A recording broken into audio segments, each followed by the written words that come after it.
Have you driven 141 miles an hour recently? Hopefully not. None of us need to be anywhere that quickly. Welcome to the Voice of College Football. Welcome to our SEC show, officially the SEC live show that we deliver each and every Tuesday at noon Eastern time. I'm excited to be here. This is about the time I start to regardless of what time I get up, even if it's at 8 o'clock in the morning, it's typically not quite that early. I'm around the 9 a.m. hour, especially considering when I go to bed typically. But 9 a.m. is typically a good time to get up for me. Still kind of working through things mentally and emotionally, physically, not so much emotionally. I think I'm pretty pretty stable throughout the day there. But there we go. See, mentally not always working through all that throughout the morning. So it is officially the afternoon. Therefore, it is officially time for me to wake up, be here, and be ready to take your comments and questions. We have left the link in the live chat. Please join us here at the Voice of College Football. We have left that link for a number of our media contacts as well on Twitter. So hopefully some of them will stop by to talk SEC football with us and whatever's on their mind, whatever's on your mind. So if you have joined any of our call-in shows in the past, you know what the deal is, that I come with an amount of information, of course, and insight, and will continue to talk and talk and talk and talk. However, this works the best when you give me a call because you ultimately produce the show, all of you out there. But we'll talk some SEC football, and I will start out with the unfortunate story here that has caused a suspension in Alabama camp, and the Crimson Tide just went to camp this week. So we sit here on a Tuesday, and a number of SEC teams, I've got the list in front of me, but it's kind of convoluted, so I don't want to waste anyone's time searching through this list that I have of spring practice start dates for everyone in the SEC, and then also the spring games, which start April 8th would be the first. Okay, Mizzou, I forgot about you. I'm sorry. Mizzou actually had their spring game last Saturday, March 18th.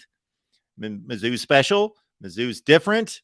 Some people don't even consider them a full member of the SEC. Of course they are. They are technically a full member of the SEC, but they're kind of hanging out there on the northwest corner, and it's sometimes easy to forget about the Missouri Tigers, but they've got a 5-quarterback competition that we discussed last week. To some degree, 5 quarterbacks in camp could win the job for Mizzou, but they had their spring game this past Saturday.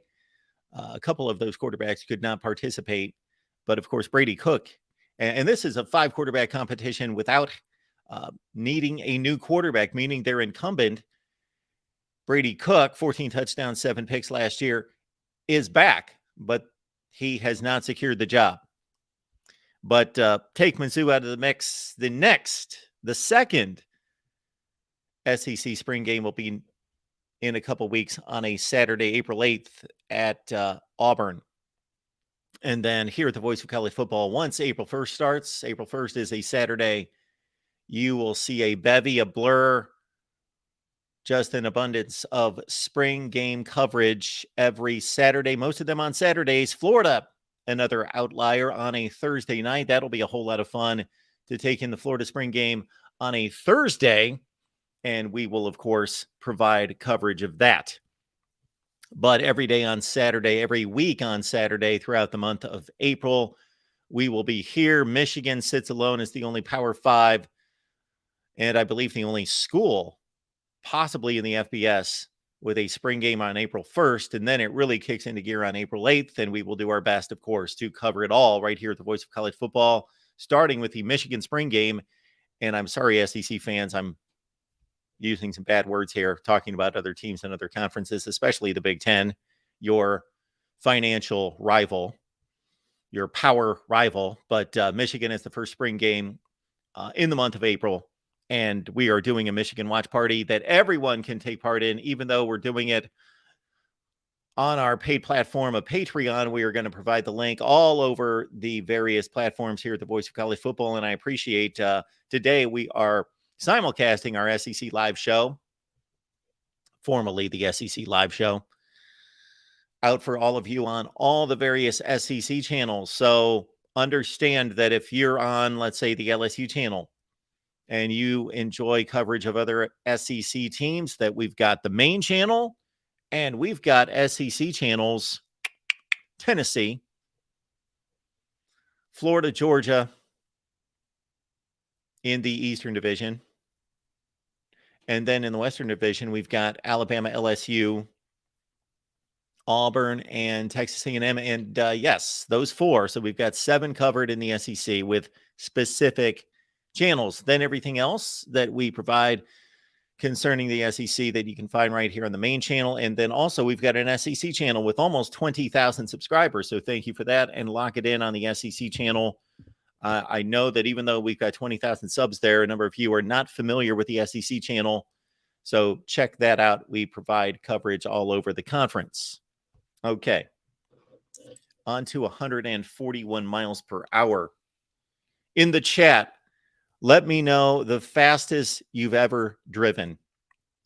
And then if that is abundantly fast, let me know that if that was possibly on like a racetrack. So my dad worked for Goodyear.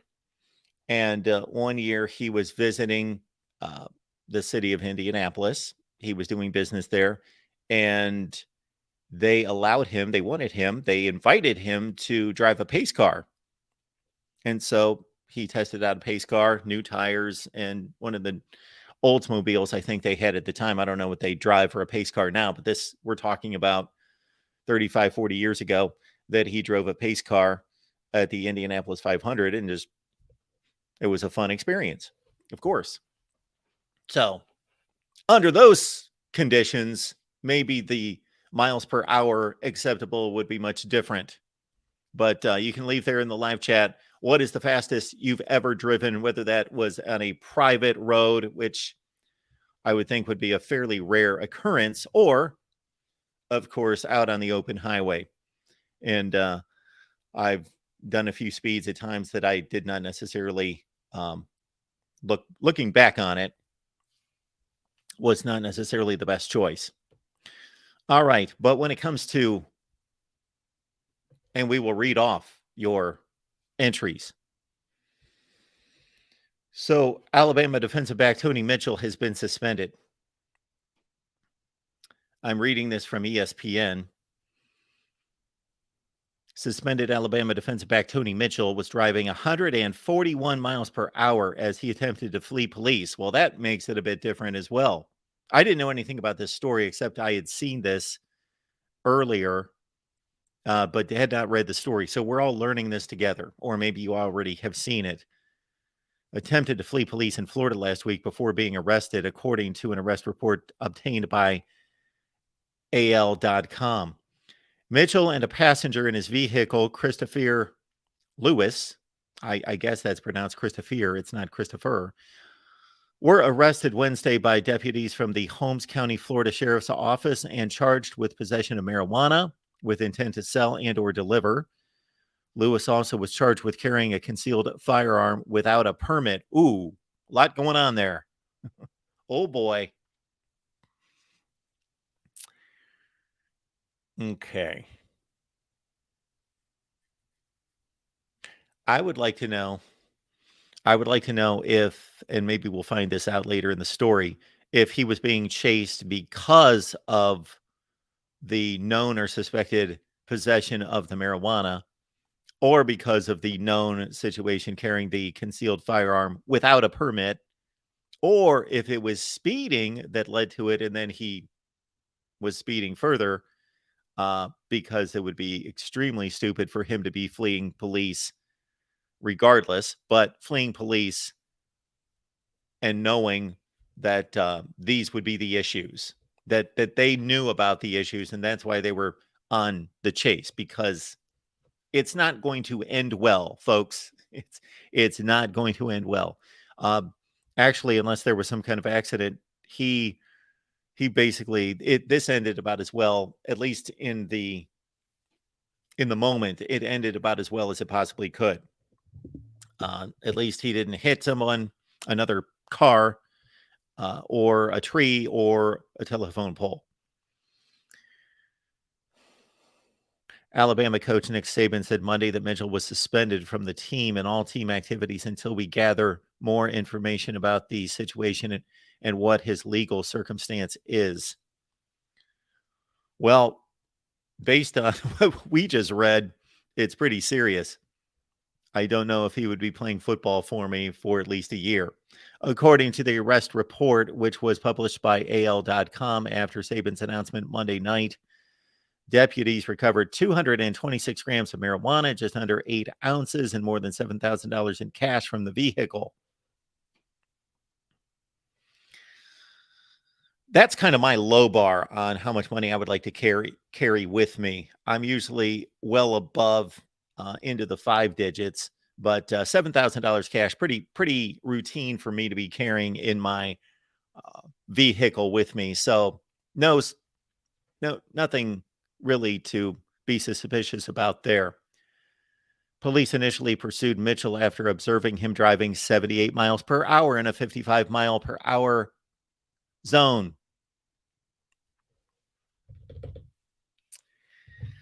I don't know anything about this individual, of course, other than he acted extremely stupid and probably extremely stupid before this, because obviously there were a number of things that led up to this. This wasn't just like in the moment stupidity and carelessness and recklessness. This was predetermined stupidity and recklessness and lawlessness before that. So there are levels of lawlessness and stupidity and ignorance and recklessness.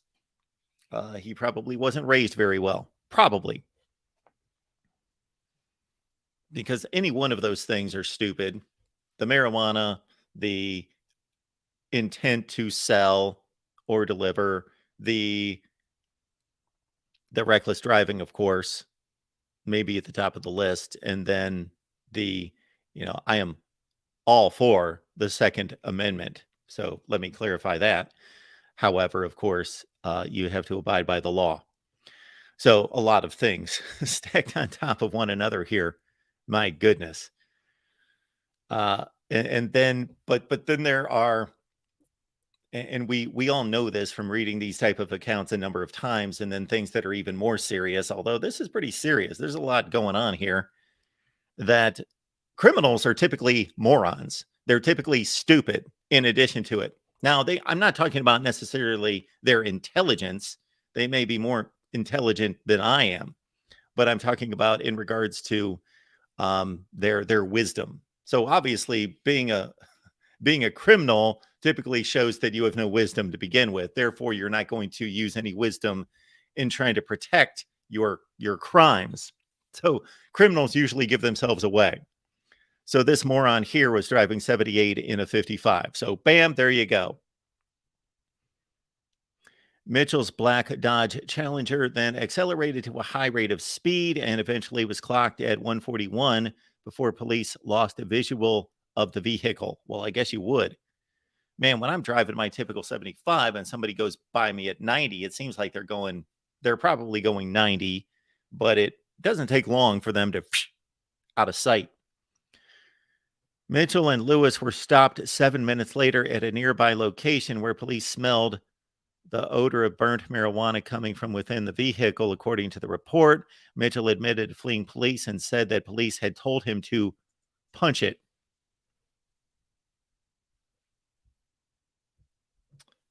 All right. Police noted in the report that Mitchell's eyes were red and glazy, and that he appeared to have a slow and or delayed response answering questions. This all coming from the ESPN article that I'm reading. And if you want to talk football, of course, you can call the show. We've left the link in the chat. Police also recovered a loaded firearm, a Springfield 9mm from the vehicle, according to the report.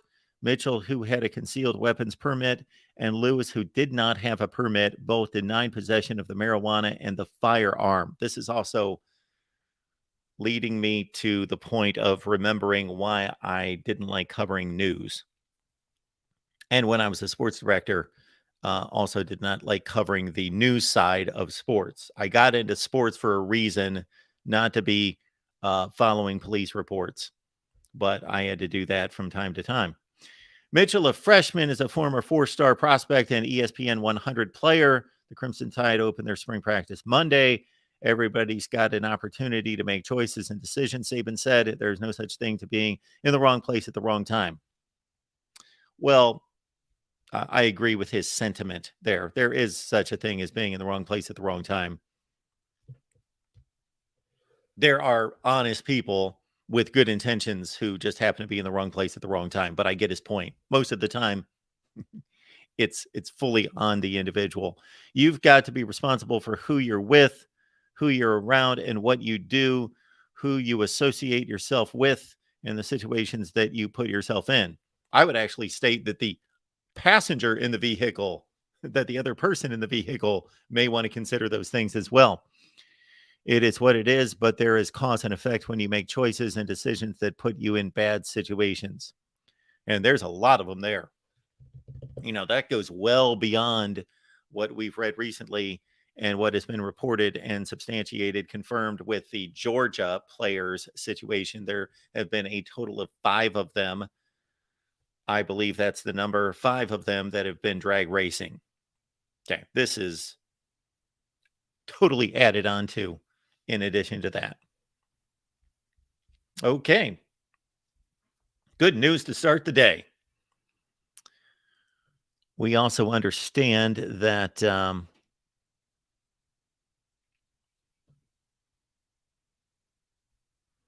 Alabama will be without one of their best players during the spring. Now, this is nothing that's uncommon. Again, we mentioned that Alabama opened practice on Monday without star edge rusher Dallas Turner and reserve linebacker Deontay Lawson. And I was looking at the Alabama linebacker situation earlier today and kind of running through.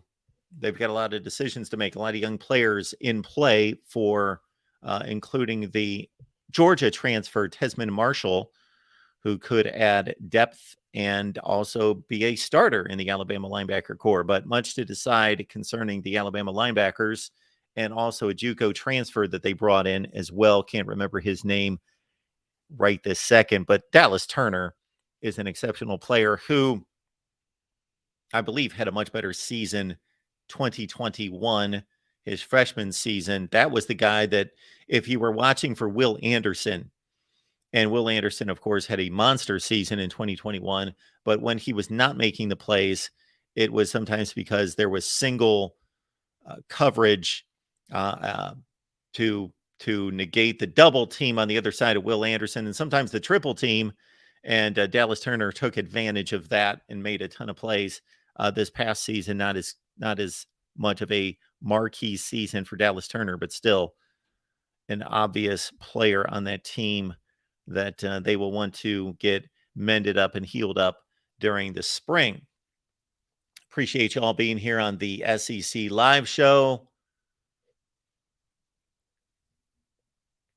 And we will look through your comments and questions. More so, we would love if you called the show. We will leave the link back in the live chat.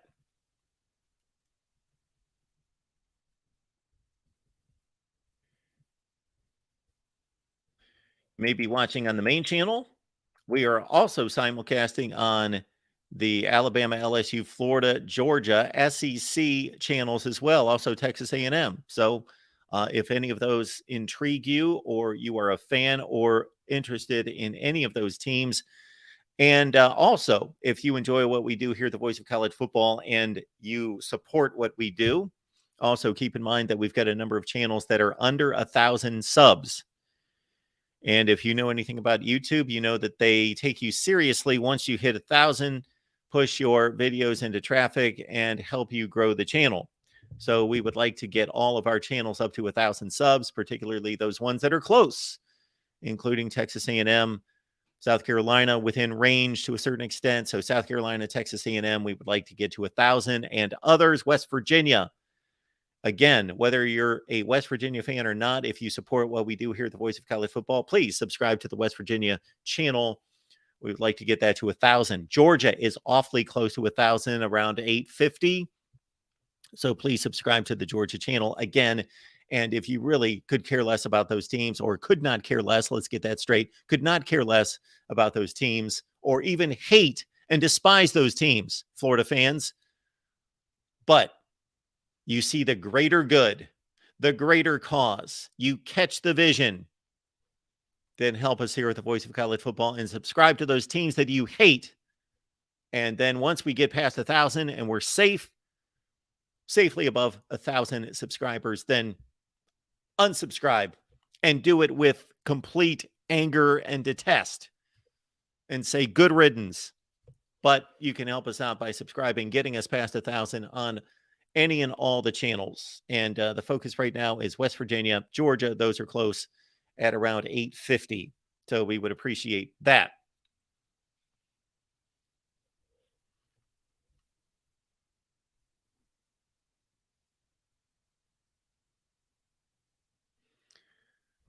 Felipe says, I never want to hear a coach say, we turn kids into a man.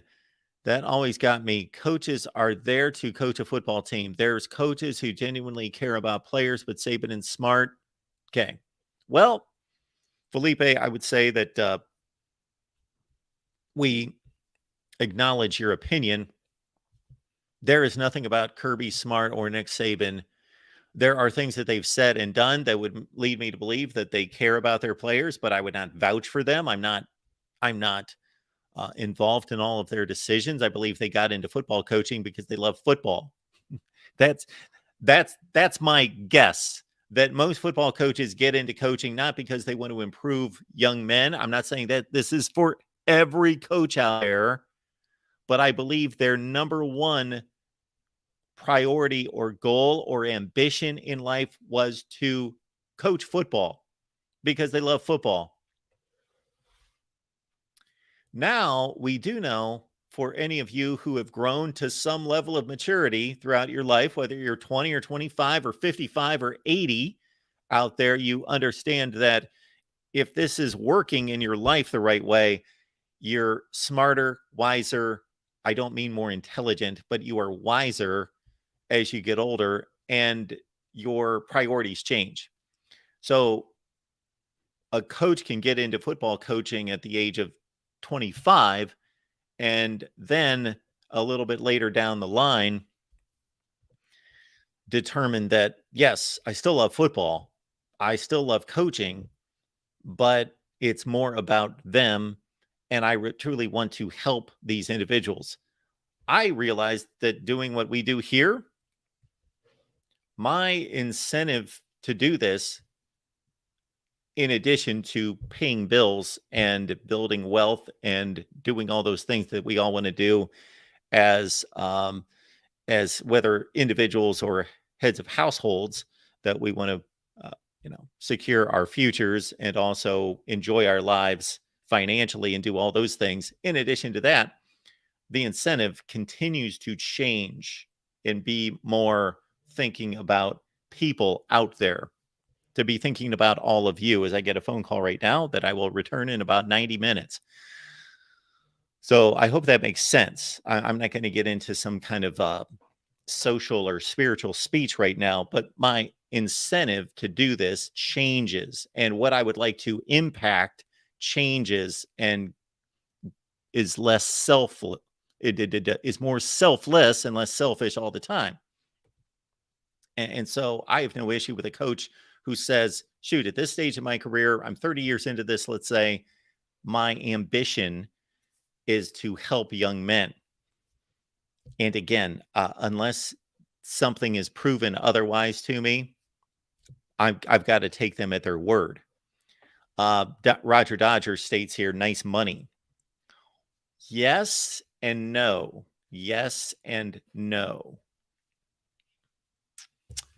So for particular coaches who get into the coaching profession that have a certain advantage, and usually that advantage is based on their own playing status. So great players, usually Deion Sanders, get, or if they've built some kind of media platform that has just substantiated what they've done as a player, Trent Dilfer. Okay, so what they've done is, outside of coaching, they have proven to be great football minds or capable football minds, whether that's as a media analyst or as a player. Okay. So they go into the coaching ranks at a higher level than most do. But when you talk about Nick Saban, when you talk about Kirby Smart, I would like to see their salaries for their first several years of coaching. So when somebody says that that coaches get into the coaching profession for the money, in this day and age, that could be true to a certain extent, but you must really believe in your ability to climb the ranks. Take any, I think of guys like PJ Fleck. What was he making when he first started? Now, he actually was an NFL wide receiver for a short period of time. So I got to think that that helped him get in. And I don't remember before Western Michigan where he was, but most coaches make next to nothing when they first start. So again, they must really like it, really enjoy it. And maybe they've got a ton of confidence in themselves. And I'm sure they do. Most of them rise through the ranks because there is a huge level of confidence there that you may call ego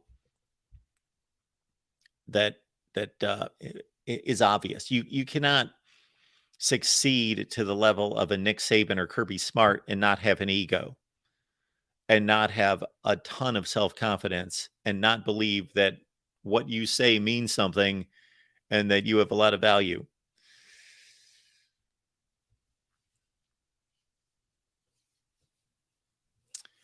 All right. Did not think we would go in the direction of evaluating coaching incentives, but yeah, I would love to know. I would like to see a salary progression for every major college football coach because most of them made like next to nothing when they started. And for some of them, the climb is slow, and for some of them, the climb is accelerated. Dan Beast Media chimes in. Our buddy Randy, thank you for the information here. We got Kirby Smart earned $8,000 in his first year coaching at Valdosta State. Now, let's understand that $8,000 when Kirby Smart earned it was not a lot of money, but it was more than it is certainly right now. I like to do that from time to time. I like to compare what salaries or whatever the category, just the price of something, the value of something, let's say in 1980 versus now.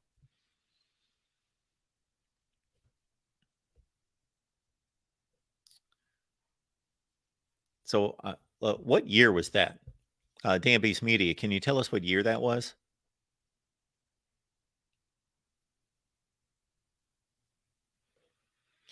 Because my first job, my first full-time job, I had a job through high school and college, but my first full-time job, I made $12,000 a year. Okay, Dan Beast Media says in 2000. So in 1991, I made like 12.5. So let's go to the what is that called? It's the inflation calculator. So in the year 2000, where is this? Okay. $8,000 in the year 2000. This only goes to 2022, but I think we get the point. It should be very close. So he was making $14,000 a year. If this were today, that would be $14,000.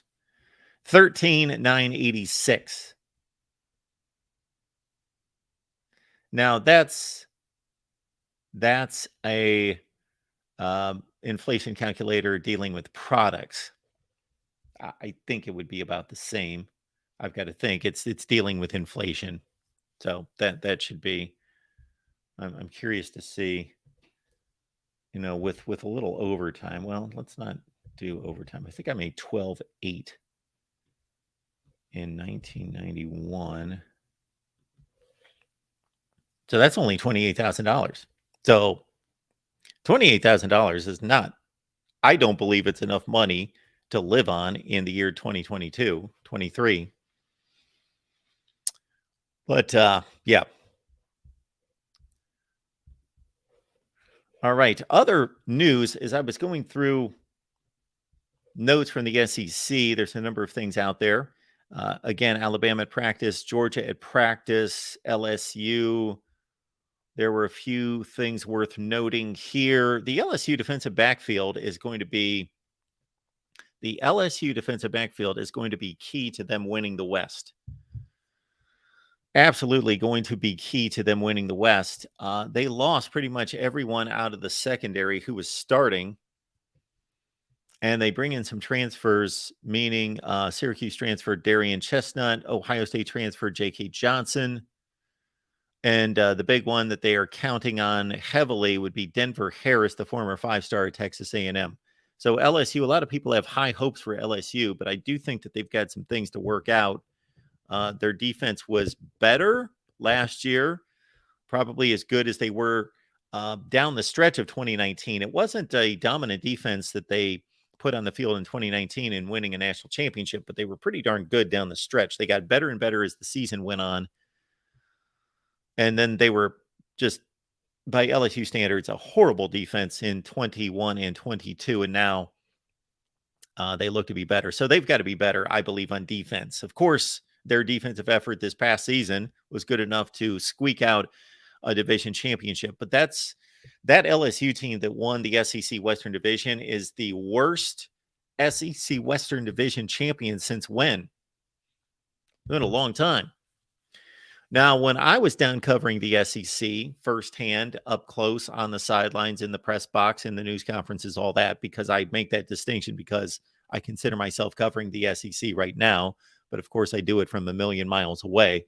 But doing it firsthand in the late 1990s into 2000, that it's strange to think back because the division wasn't that strong then. Alabama popped up with some good teams, 1996, 1999.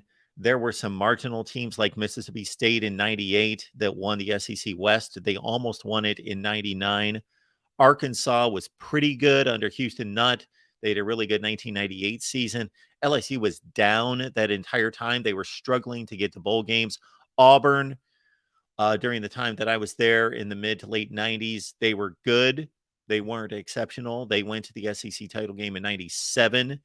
They were typically in that 8-3 range, but not extremely good. So the SEC West, it was really around the time that Nick Saban lifted Alabama that the other teams elevated. Of course, LSU with Nick Saban prior to that. But this has to be the worst team that's won an SEC Western Division. And I credit Brian Kelly, did an exceptional job. I did not expect them to win the division, but with 4 losses total, this is the weakest team that we've seen win that division, which has been the best in college football. Man, I got to go back a long ways. Probably pre-Saban LSU. Probably that Mississippi State team in 98 or Alabama 99. One of those teams would be the worst that have won SEC Western divisions. All right, we are going to stay in the SEC Western Division and talk about one of those schools I just mentioned that I used to cover pretty close and up front, but it's been a long, long time. But I was talking about the SEC Western Division, and this being this LSU team accomplishing much in being able to elevate to that status under Brian Kelly for the first year, but 4-loss SEC Western Division champions. That doesn't happen very often. We got Kyle Loomis on the line from E2C Network to break down some Auburn football for us. Kyle, how you doing today? Doing well. Let me just say this about the LSU Tigers. It doesn't matter how often or how quickly they go down in a season, they quickly rise back up to the cream of the crop. Even as you said, when they had, a season with a lot of losses that you wouldn't expect someone competing in the SEC championship game to have, they just find a way to reload and retool real quick. And I guess that really helps when you make a great hire, at least seemingly great hire like Brian Kelly. This has been a division for quite some time that Alabama would get penciled in with very, very strong pencil lead, practically ink. as the division champion, the favorite leading into it. They probably still are going into it, but LSU um, is right there. And a lot of people like LSU to repeat as champions. But there are vulnerabilities there and I don't want to necessarily hoist Auburn into the discussion for the division championship, but I do see a lot of parity in the division from top to bottom that hasn't always existed. Yeah, I would definitely not put us in that conversation for now. Much like LSU, Auburn, and you and I have discussed this on a few other live streams before, how quickly Auburn's able to rebound sometimes too. However, we have not seen a decision in a head coach bring this program down to a level that it has in quite some time. So I wouldn't expect an Auburn team this year, from what we know right now, to be a major factor in the SEC championship. Although I would love to be wrong about that. It does seem like Alabama, pains me to say it, is always the one you pencil in there. And but the great thing is that, as you addressed, there is a little bit of parity that continues to rise to the top there and make this a little bit more interesting in the SEC West than you think it should be. I'd love for Auburn to be in that mix. I just don't know that it's going to happen this year. I was running through some notes that I had gathered concerning the SEC, but don't believe I've got anything with Auburn in particular today. If I remember correctly, Kyle, from our previous conversations, of course, other than Mizzou, who is the real outlier, they already played a spring game this past Saturday, so they got that out of the way. Wow. Auburn will be the next SEC team to hit the field for a spring game on April 8th. Therefore, of course, they started a bit sooner than everyone else outside of Mizzou.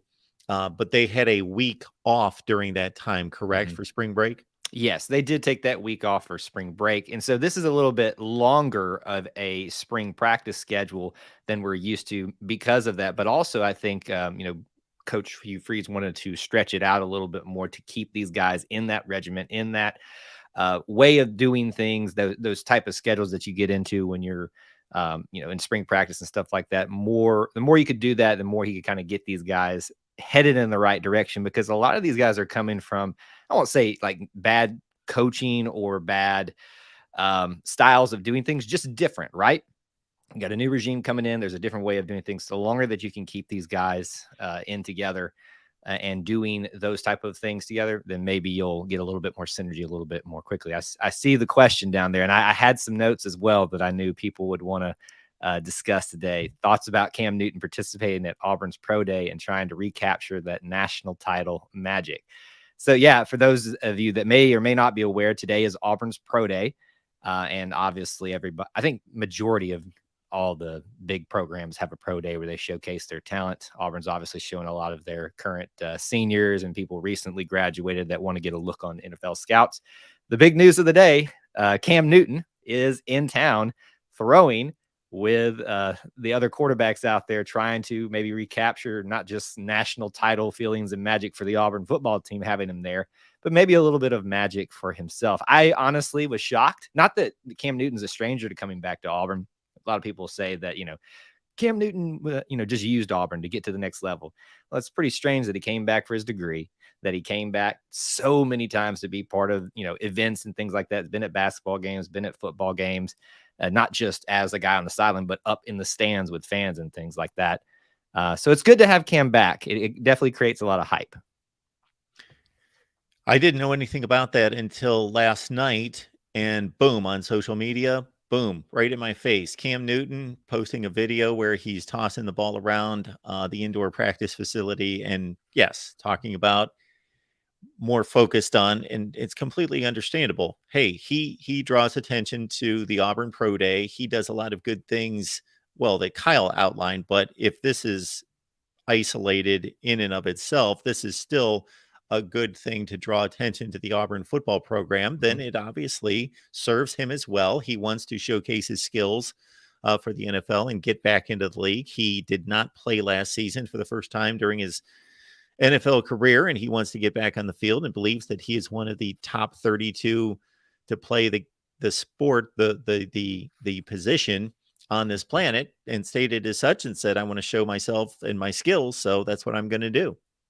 Yeah, I think if you just look at what we know about Cam, then you can make that argument that there's no way there are 32 quarterbacks in the NFL better than him. But at least he would be 32nd, right? Somewhere in that mix, just based on his resume, what we know about him. What we don't know is how he's kept in shape, how he's stayed up to date on what he needs to skill wise to be able to make that a true statement. We'll find out a little bit of that today, I'm sure. My hope is that Cam can kind of have a little bit of a final rejuvenation of his NFL career, because he is really Auburn's big NFL quarterback prospect that we had to kind of point to and show people, hey, you can come to Auburn, play quarterback, and have success at the NFL. I mean, he was a NFL Rookie of the Year, NFL MVP, made it to the Super Bowl. Didn't have a great Super Bowl, but that's besides the point. So yes, for himself, this is obviously a great thing, and I'm hoping the best for him. But as you said, for kind of putting the focus back on Auburn football currently, new recruiting, a new facility, it's going to help recruiting in itself. But when you've got these stars coming back to participate in things like this, it attracts a little bit more attention. And my understanding is there's a few high profile and just other recruits kind of coming in and out this week that, that's kind of piquing their interest a little bit, to say, wow, we knew Cam Newton was part of this program, but he's still back here. He's still hanging out with them. He's still, invested in what it means to be part of the Auburn family. So it definitely brings up good feelings. And I love seeing whenever Cam can come back on campus. Yeah, we could get into a debate about Cam Newton, certainly, and I'm talking about as a football player and how good he is right now. Of course, for the bulk of his career, he was a top 10, 15 quarterback in the league, whatever it was, and certainly one of the very best during an MVP season that you just noted in leading a team to a Super Bowl. Now, whether he's got that skill set now, certainly he's going on like 34 years old, and he also of course, had a poor season his last season in the NFL, but I can't believe, even at his worst, and that was pretty much what we saw his last season in the NFL, that maybe he's not a top 32, but for him to not be on a roster for an NFL team is just, I can't believe that his skills have diminished that much. Yeah, it's shocking that he's not on a roster. That's probably the best way to approach this discussion, is the fact that Cam Newton's not on a roster is interesting in and of itself. I think Cam has definitely, I don't know how to walk around this, but he's definitely changed the way he promotes himself and his style of himself over the years. And, maybe there's a little bit of, I don't want to say arrogance, but, overconfidence sometimes that comes with that. Maybe that plays against him a little bit. I don't know. There's got to be a reason why people don't, or at least this last season, didn't necessarily want him on the roster. But I hope the time off has definitely kind of refocused him and allowed enough of these I could call them programs, but teams in the NFL to take a little extra look and say, you know what, whether he starts or not, this guy's a talent. And if quarterbacks get as injured as much as they do in the NFL, why not put him on there? His time may be done in the NFL in terms of what we knew him as, but I still think he's got a little bit of juice left in there to make something special happen for a good ending to what is NFL career for Cam Newton. Folks, as is the case across college football for a ton of programs, the quarterback battle and quarterback situation is front and center for Auburn. We've discussed this with Kyle a number of times and will in the future. I don't know that we can add much to our last few conversations, so we'll hit up Kyle on this one in future weeks, especially as we get into the transfer portal season and what may turn out to be Auburn's starting quarterback that is not even on campus right now. We shall see. I did want to hit you up, Kyle, on the running back situation before we let you go. Tank Bigsby, of course, moves on. And we've discussed his abilities and them not being fully realized because of offensive line issues. But Jarquez Hunter's a guy that I've seen play a ton of times. He's been integral to the offense. So he's in the mix. Of course, he had a nice season, 675, 7 touchdowns. Damari Alston also as well, and a USF transfer in Brian Batty.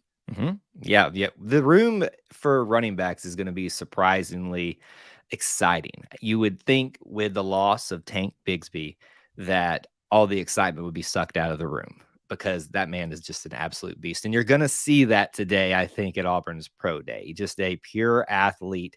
I hate to make this comparison, but maybe it's somewhat accurate. Feels a little bit like Derrick Henry maybe in the NFL right now in terms of body type and ability to just run people over, and probably with a little bit extra speed, that being for Tank Bigsby. Um, I think you're going to see a big hole left when he's gone. But I also think there's a lot of excitement there to be had, whether it's Jarquez Hunter, Damari Alston. There's something about this kid when I watch him run that just excites me. Just a little ball of fury, kind of, I guess, a little bit like Sean Shivers. If people remember that guy, he's famous for knocking the helmet off of the Alabama defensive back in that Iron Bowl, most recent Iron Bowl win. That's what he kind of reminds me of in a few short stints that we saw him last year. And yes, you brought up the USF transfer in Brian Body, I think is how it's pronounced, but I have gone back and forth on that myself and been corrected thousands of times. I probably still have it wrong, so no offense there. But I just think when you look at him, and 1,000-yard rusher there, Jarquez Hunter, we know what this kid can do. He can run it downhill and be tough, and also hit you on the edge with the speed, and what this kind of unknown factor of Damari Alston. I really think this is going to be an exciting position for Auburn this year, and that's what we're known for, right? Auburn is, got an argument for running back. I know that kind of stirs some people up when you start those kind of conversations, but we do have an argument for that. I just point you to one Bo Jackson.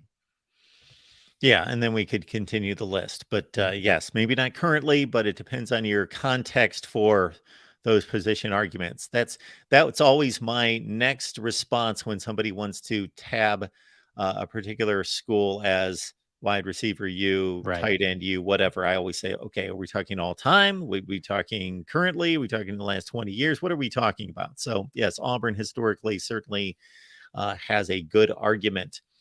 Kyle Loomis, E2C Network. Kyle, is there anything in particular that you want to point people to in addition to just getting on over to E2C Network? Any particular videos or live streams or anything that you have on deck?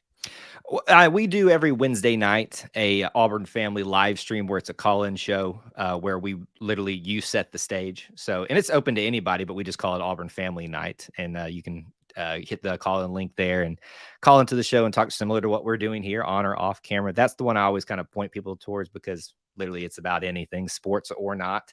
Usually we talk a lot about sports. That's the big thing. I would say on the channel right now, obviously with basketball now ending for Auburn on both sides of the equation, men and women. And even though baseball is going right now, we're going to be still for the next month putting heavily into some spring practice stuff. So if you are a football only person, this is definitely a time to kind of get re-engaged over at E2C Network because there's more news starting to come out, less rumors, more facts and stuff like that as we get up towards that A-Day game, which I think is going to be very exciting in and of itself to watch because of the new format that may or may not happen there. Kyle Loomis, E2C Network. Kyle, we always appreciate you stopping by. Thank you so much. War Eagle. All right. We will keep it rolling here at the Voice of College Football. We've got, Kevin McGuffey's here. Look at this. Hey, Kevin. Hey, Mark. How you doing today? Good to be back on with you.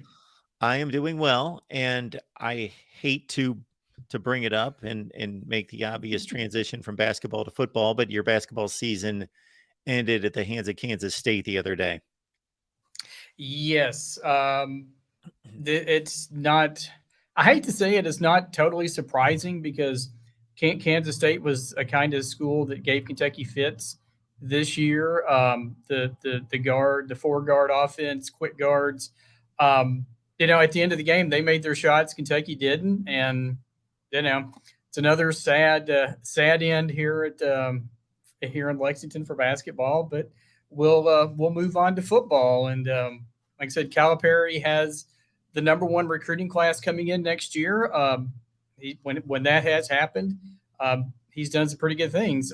I think I think Kentucky needs an Elite Eight, Final Four kind of run next year because the vultures are circling a little bit, especially if you get on the message boards and where of course we know everyone is totally rational and all of that. But yeah, it was a disappointing season, but or disappointing finish. But I can't say that I was surprised that Kansas State beat them. Kevin McGuffey's here from Last Word on College Football. Head on over to Last Word. Check out the latest on college football and your favorite team.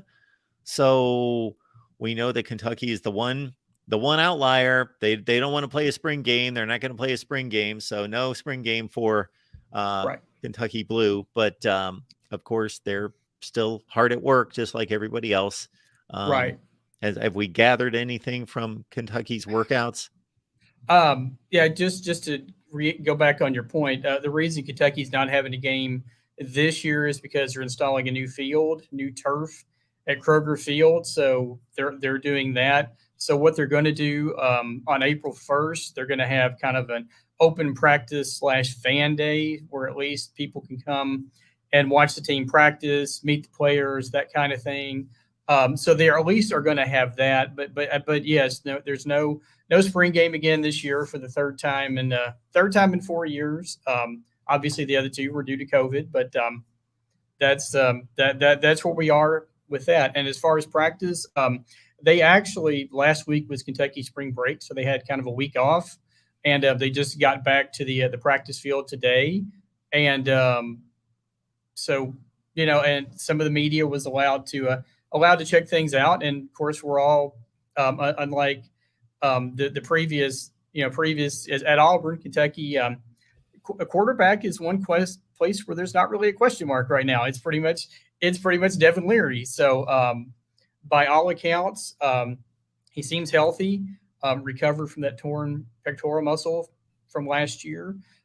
He's just getting used to the Liam Cohen offense, getting used to running a pro style offense, and getting used to taking snaps under center. Because if you go back and watch, the games at North Carolina State, they didn't do that a whole lot. So that's been an adjustment. But like I said, by all accounts, things are progressing quite well so far.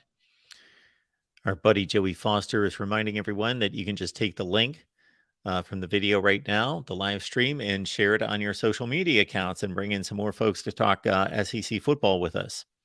Got Kevin McGuffey on the line from Last Word on College Football, and we've addressed this at another time during the off season. But I think, number one, people would be a little bit surprised if they looked at the line of Kentucky wide receivers through the years. It's been a bit more impressive than what the program has been given credit for in terms of producing some really good players for the NFL. But in particular, this group could turn out to be the best of the bunch. Not just individually, there have been outstanding guys, but as a group, this wide receiver room has the potential to be outstanding. Oh, absolutely. And just shameless plug here, the most recent post I did for Last Word that went up late last week was looking at the wide receivers and the tight ends. And that's another group that I think Kentucky can get some big production from this year. They were used really well with Cohen's offense 2 years ago, not so much last year with Scangarello. But to your point, yes, you talk about Dane Key, Berrien Brown, Tavion Robinson returning for another year. Just those three guys right there. I mean, Brown was a freshman All-American. Yeah, big things. Big things are expected, I think, from this offense. Cole Kubelik, I think, from the SEC Network had posted something yesterday that I didn't get to watch the video, but basically intimating that Kentucky's offense is definitely one to watch in 2023, and I see no reason to disagree with that, partially because of those receivers, and then you throw in the tight ends with Caddis, Brendan Bates returning for another year, Isaiah Cummings. Basically Kentucky's top 5 receivers return from last year, so that's you throw in a healthy Devin Leary, you throw in the offense with Cohen, and Kentucky. Obviously, the Big Blue Nation is hoping Kentucky's going to run it back like they did in 2021 as far as offense goes, where they averaged about 33 points a game. So, as you said, looking at the numbers there, Brown had 50 receptions, and then also was great on kickoff returns last year. Dane Key with 37 led the team in touchdowns with 6. Robinson second on the team with 40 receptions. So, and you have to remember that's playing, with a not quite as exciting offense as last year, and with Will Levis literally running for his life every game, it seemed like. So, like I said, the pieces are there. Like I said, it's very very exciting to see what's going to happen. I wish there was going to be a spring game just to kind of see, like a control, whether it's a controlled scrimmage, whatever. But like I said, I keep harping on it, or not harping on it, but I just keep saying it that I'm really, really excited to see what this team's going to look like on the offensive side in 2023.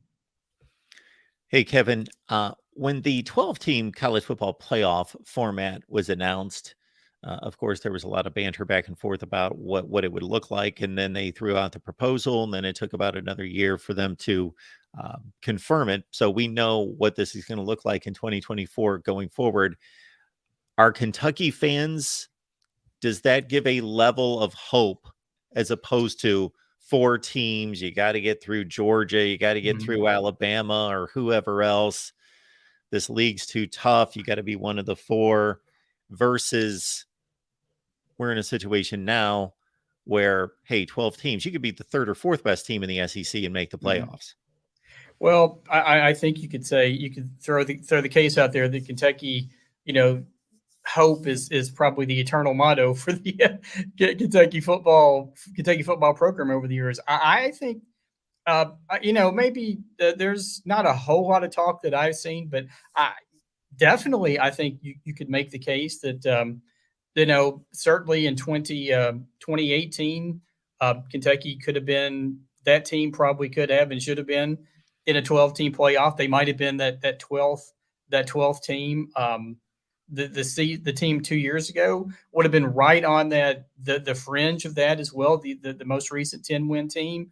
I think it's something to give everyone, and not just Kentucky, but I think it's something to give everybody, hope for the future, that you could get in that 12-team, that 12-team playoff. And of course, as some of you know or may not know, for last word, I also do bowl projections, and I'm also interested to see how that 12-team playoff is going to affect. Are they going to use, what bowls are they going to use? Like for those, are they going to use those for the playoff games? How many of these like fringe bowls will go away?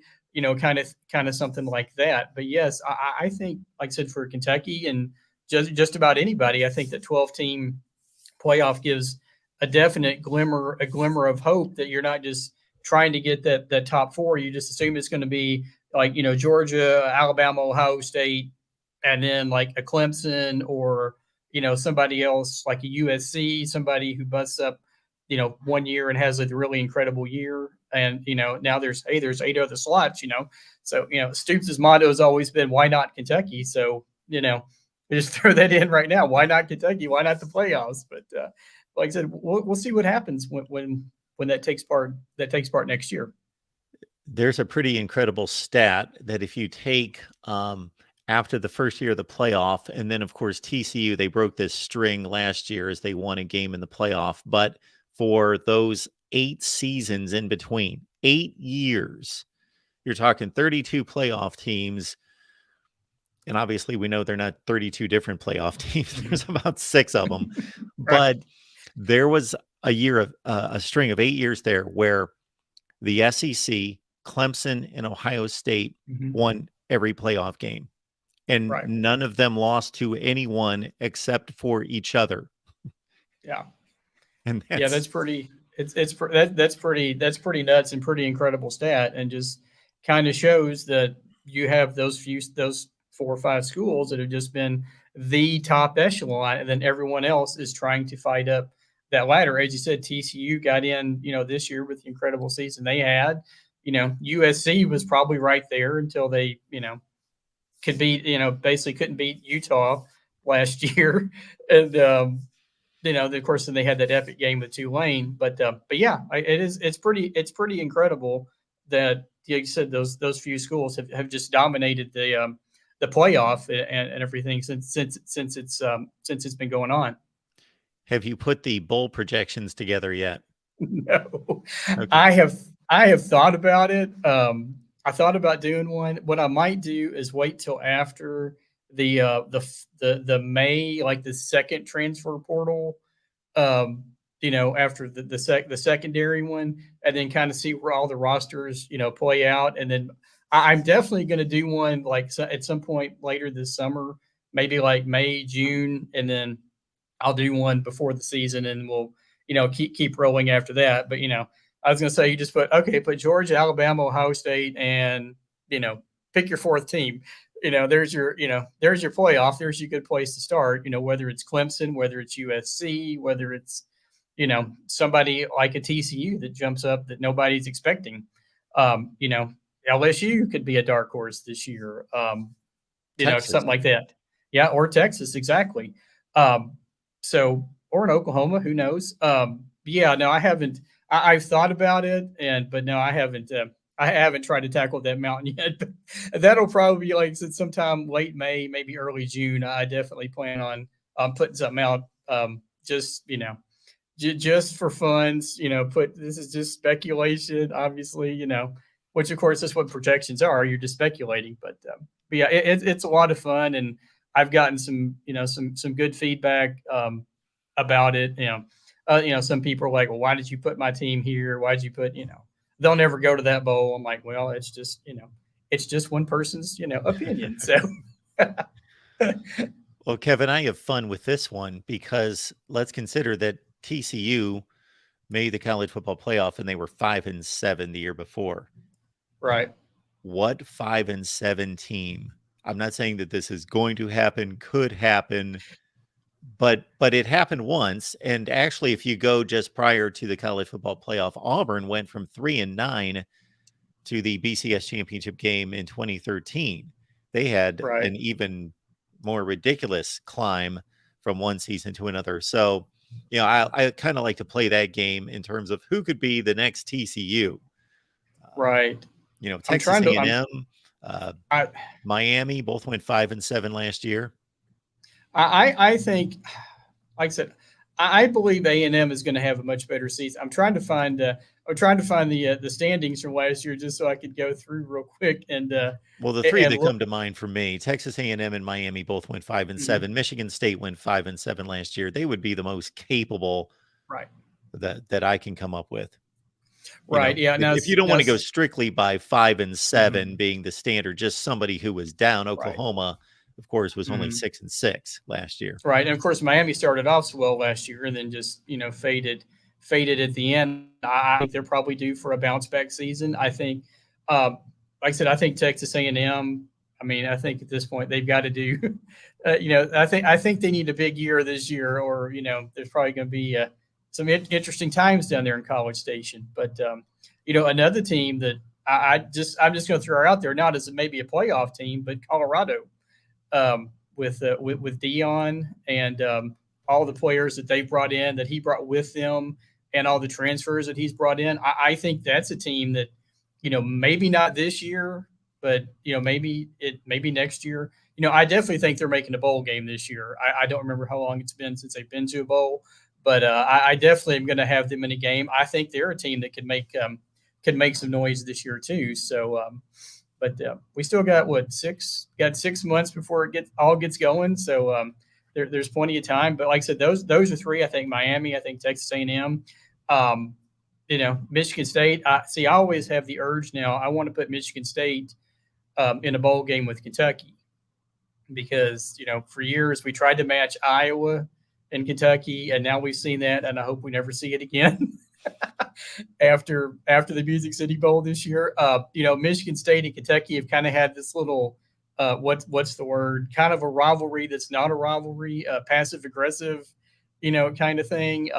Last year, 2 years ago, Mel Tucker left him off his top 25 ballot, at the end of the season. They've had a number of recruiting battles. Kentucky's won a lot of them. They tried to get Vince Marrow. Last year, made a huge offer to Coach Marrow. He decided to stay here. I think it would be awesome to try to match them up. And I'm just going to tell you, probably my first bowl projection, I'm probably going to figure out what game, and I'm going to put them together, and we'll see what happens after that. So I'm telling you that now. When you see it in like early June, you're going to see Kentucky and Michigan State playing in, I don't know, one of the Florida bowls, maybe. Maybe it's not the Outback Bowl anymore. I can't, Tampa Bay, whatever it's called now, but that's the one Florida game Kentucky hasn't played in the last 5 years. So let's get to Tampa this year. I think it was the ReliaQuest Bowl last year, I believe. Yeah, that sounds right. Cause it's, it's so, there's so much, I'm much more comfortable with the Outback Bowl. yes, I wish it would just stay yeah, that. one of my favorite memories ever was Yeah. in 99 when Kentucky with Tim Couch went to the Outback Bowl, and we got to go at the TV station. A shameless plug behind me here. I'm in a different room than I usually would be when I talk to you. We got to go and we spent a week in Tampa doing our news and all this stuff, and we got media passes for the bowl, and it was like the greatest. It was one of the greatest things I've ever got to experience as far as like media type thing. Of course, Kentucky lost. They played great in the first quarter, and then they kind of fell apart after that. But it was so. So yeah, that was a game against Penn State, and I was Right. thinking going through the Big Ten. So I'm glad you explained that Michigan State connection because I would not have come up with that. But yeah, Gotcha. Kentucky's started to make the rounds against the Big Ten.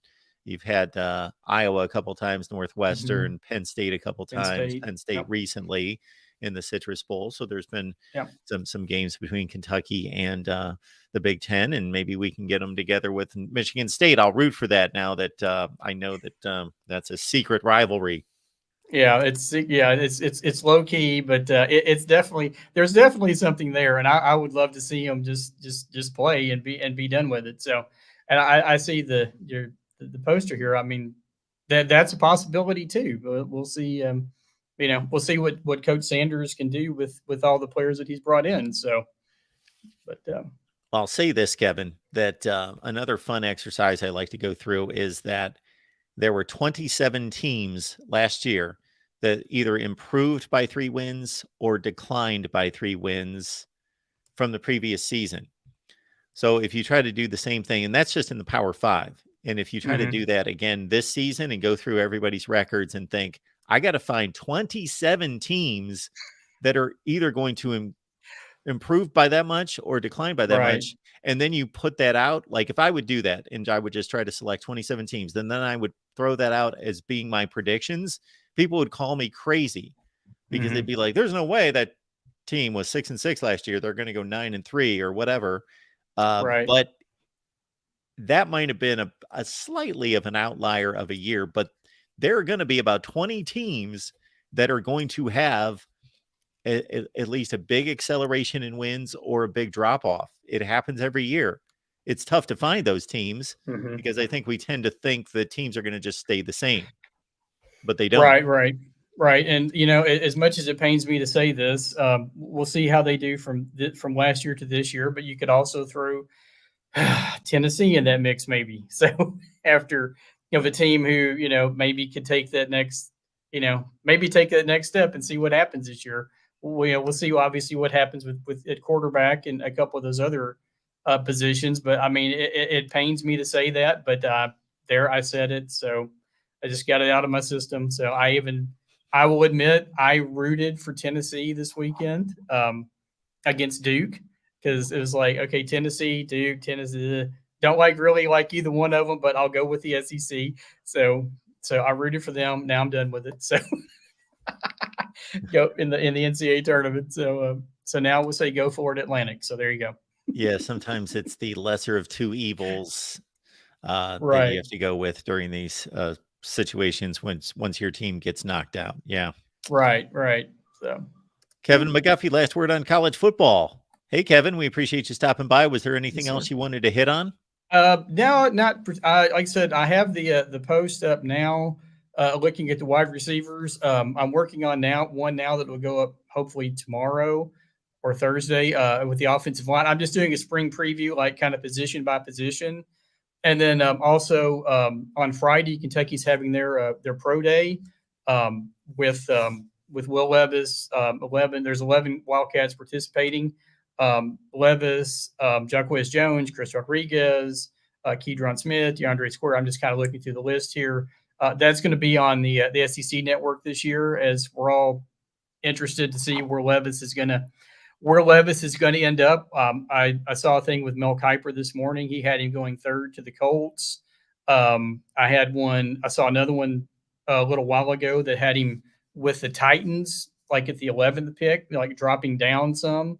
So, but where everyone has picked up quarterbacks now. But anyway, that's something that's coming up. I'll have a recap of that up this weekend. That's going to be Friday. Like I said, it's going to be on the SEC network for anybody. If you have that and you want to watch it, see the Kentucky players. And like I said, then the next weekend is the open practice for the fans. So that's we'll see. Everybody will get their chance to kind of see Levis, see that offense, see those wide receivers you were talking about. Everything, like I said, everything is progressing, seems to be progressing well, which is what everybody in the Big Blue Nation's wanting to hear. We want we want Leary healthy, wrong L there, and to see what kind of numbers he can put up this year. So good stuff. All right, Kevin, appreciate you stopping by as always, sir. Good to see you. Yes, sir. Thank you very much for having me on, and look forward to doing this again next week. So we'll talk to you later. Thanks, Kevin. Kevin McGuffey, last word on college football. Check out his work right there covering the Wildcats and the fine folks there at Last Word who have been so good to us through the years. So check out Last Word on college football. I want to remind everyone that we posted a live stream yesterday that dealt with a lot of upgrades here on the channel throughout the network. So please check it out. The core of it is basically that we've started YouTube memberships here on the main channel. So please check out those various levels of YouTube memberships and let me know if you've got any questions. Let's take a call. We got Dan Beast Media here to talk some college football. What's going on, man? Yeah, I was going to see where you were going to take it there. If you were going to say Georgia football or college football or whatever it was. Leave it up to you. Well, the good news is we've got plenty to discuss. That's for sure. Just to follow up on your previous guest there, talking Kentucky. Last night, while I was watching the Big Ten show, they got into a discussion about Bob Stoops and what the possibilities were he might end up at Iowa someday and what it would take to leave Kentucky, given their natural ties. And Erica, who is a friend of the show who calls in all the time, big Iowa fan, she was just asking a lot of questions about it. And I wasn't able to join the conversation, but I was monitoring the conversation. And if Erica catches this on a replay or something, I just wanted to point out that Stoops, first off, I don't know why he would leave Kentucky. I think Kentucky, he's already very well paid. And you may ask why, given where Kentucky finishes every year. But I think Darrell would back me up on this when I say that the fact that Stoops has elevated Kentucky to the point where they are, 8 wins, 7, 8 wins might be considered a down year at Kentucky, then he's earning all of that money in today's market, given what the market is today for coaches. So I don't know why he would ever leave. But if Ferentz were to leave Iowa and they were to actually be serious about a coaching search, Stoops would have to be on that list. And say he made that move to Iowa because, as Bear Bryant once said, mama called and he had to go home, then I just think that Iowa should know what they're getting. And that is that Stoops is a hard-nosed football coach who knows the game. He loves the game, and his teams play the game the right way. They are very physical. And every year when Georgia, like they do the exit interviews at the end of the year, you hear the same thing coming from Kirby about what his players said about the course of the season. And it may not always be the only game mentioned, but every year the Kentucky game is mentioned as one of the toughest, most physical games that Georgia plays. So I can't say it any better than the players say it.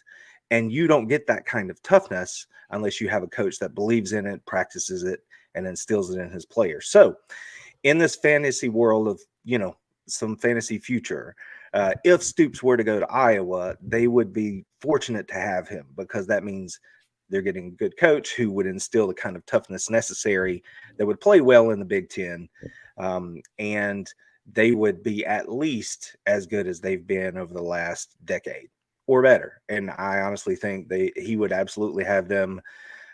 Well, I know they're going to lose divisions, but he would have them competing or in the conversation for making an appearance, in a championship game. Now, could they do it every year at Iowa? I don't know enough about the ins and outs of Iowa to to say that, but they could certainly cycle up every 2 or 3 years and be competitive. So that's just an aside. So a little Kentucky, Iowa flavor there from the national landscape, in my perspective. Well, I don't know. Do you have any just to thoughts on that? respond to Am I that, off base? yeah, just to respond to that, I would say that I don't think there's any question historically, and I'm talking about recent history, last 20 to 50 years, not going back 100 years, that there's no question that Iowa's been a much better football brand and football program than Kentucky. But if we're talking about currently, if we're talking about the last 5 to 10 years, then they're definitely on par. I don't think anyone can definitively say that one is better than the other. If anything, maybe Iowa's a little bit better, but it's extremely close.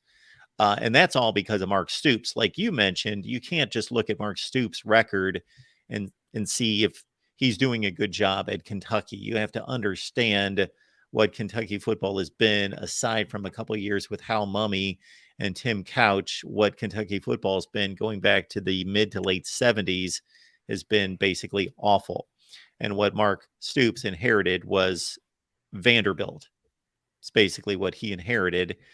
And he, through his ability to coach and develop players, through his ability to look for alternate recruiting routes, i.e., Pennsylvania, Ohio, Michigan, and not just the Deep South, has taken a bulk of 3-star recruits every year, recruiting classes. Well, he's improved the. If you look at Kentucky recruiting prior to Mark Stoops, they would have recruiting classes that you would just think would be inconceivable in the SEC, like classes that ranked in the 60s and 70s. And he's brought it up to a level where they bring in top 25 classes. So that's a significant improvement. But then on top of that, he's coached up those top 25 and 30 classes to be even better teams than that. So, yeah, I think he's a tremendous coach. I think that overall it would be difficult to rank him above or below Kirk Ferentz, but I do believe in the current Mark Stoops as being a better coach than the current Kirk Ferentz.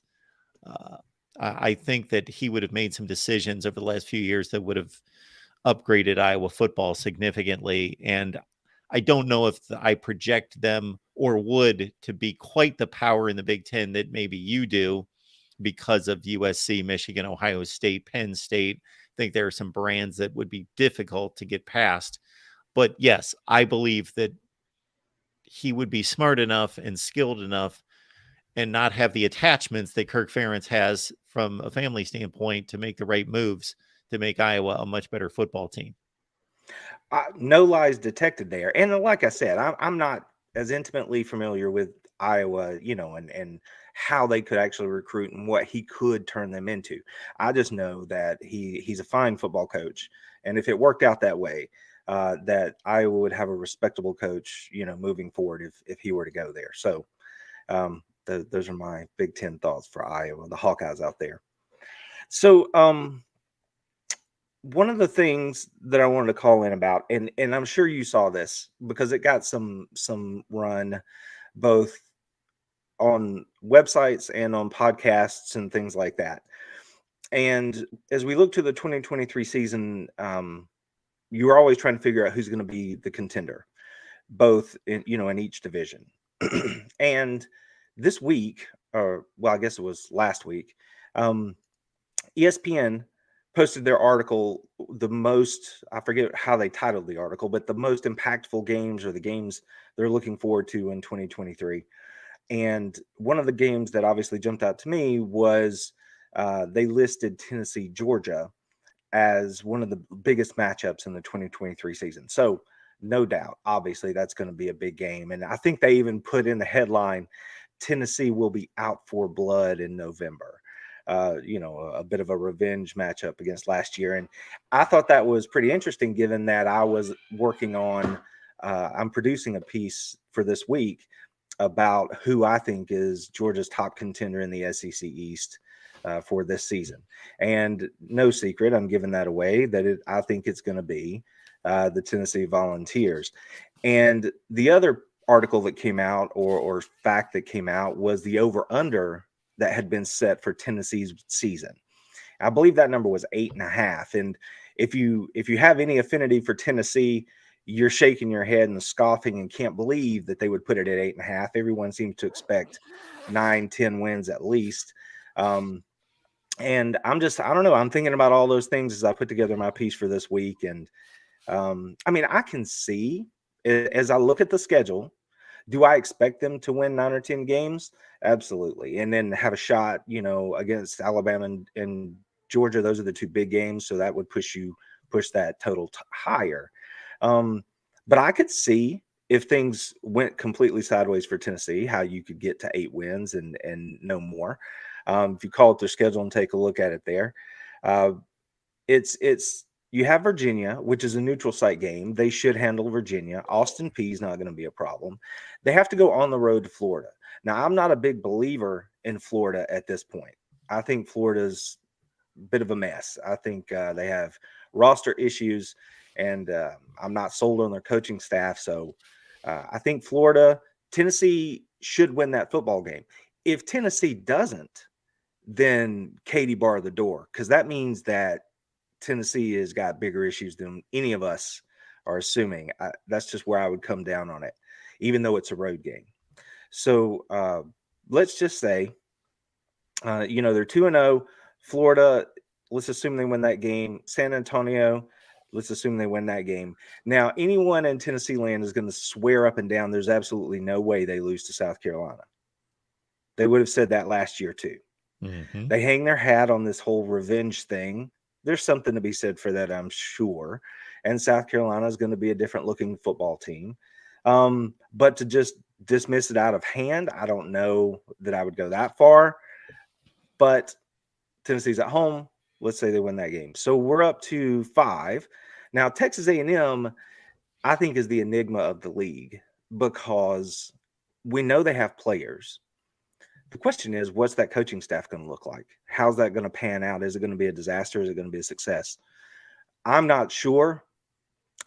Honestly, I have not even been able to nail down how I feel about them. One day I think, well, maybe they step up and get someone like LSU this year, like they did last year in an unexpected fashion. And then other days I think they're just going to flame out and it's not going to be good for A&M this year. I don't know how I feel about that game. So I have to put a question mark beside that one. At Alabama, I do not believe that Tennessee goes on the road to beat Alabama this year. Alabama's too good. I don't have that much faith in Tennessee, to be quite honest. And I don't think they win that game. So that could be 2 losses there. Kentucky on the road.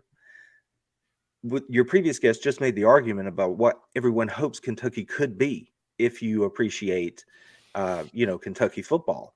So if all those pieces come together, that game on the road is not going to be a toss-up or a layup for Tennessee. So the potential for a loss is there. Then they would come back to UConn. They would win that game on the road at Mizzou. Even though Mizzou may be making steps forward, I think Tennessee probably wins that game and probably pretty easily. Then Georgia comes to town in November, which is the game they were talking about. Now, recent history will tell you that Georgia does very, very well at Neyland. We've won 6 in a row in the series. We've won the last 3 in Neyland by an average score of something like 39-10 or 39-12.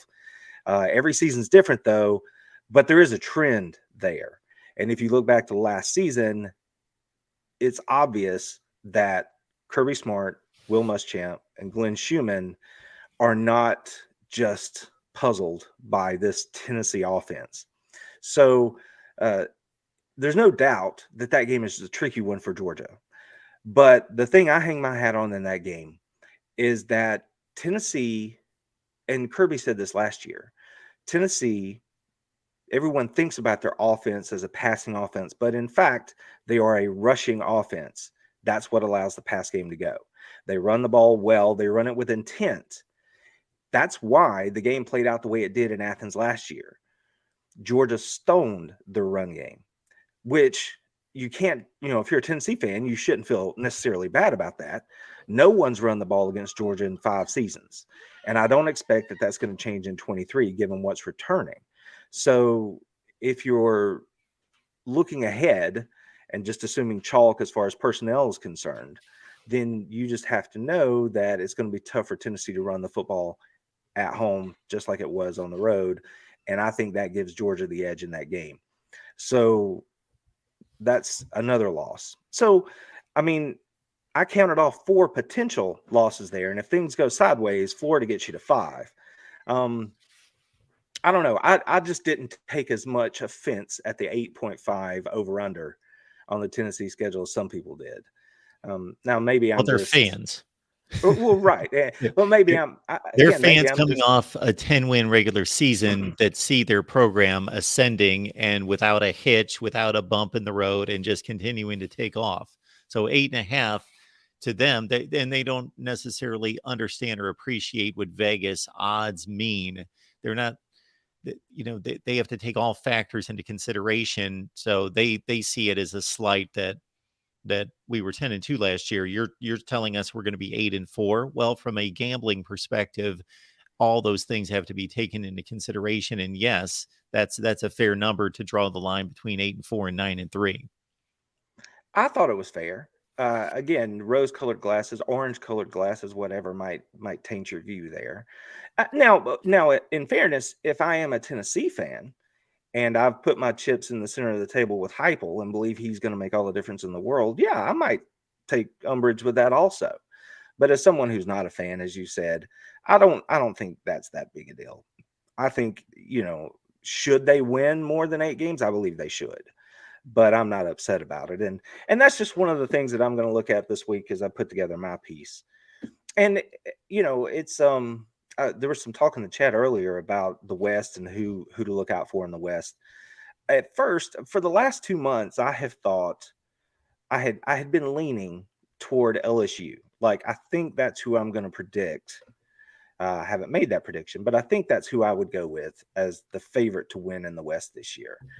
And in the last couple of weeks, I have found myself coming off of that position, not being quite so bullish and moving back toward Alabama as the favorite to win in the West this year, even with their quarterback questions. So I don't know. I'm sure I'll go back and forth a little bit more between now and the time we get to summer camp and all these preseason predictions get set in stone. But I think, the league's going to be interesting this year. As it is always, there's going to be plenty of matchups and surprises, but I think there's going to be a lot to look forward to in the conference this year. Obviously, referring to the chat again, because I'm in the chat so often here.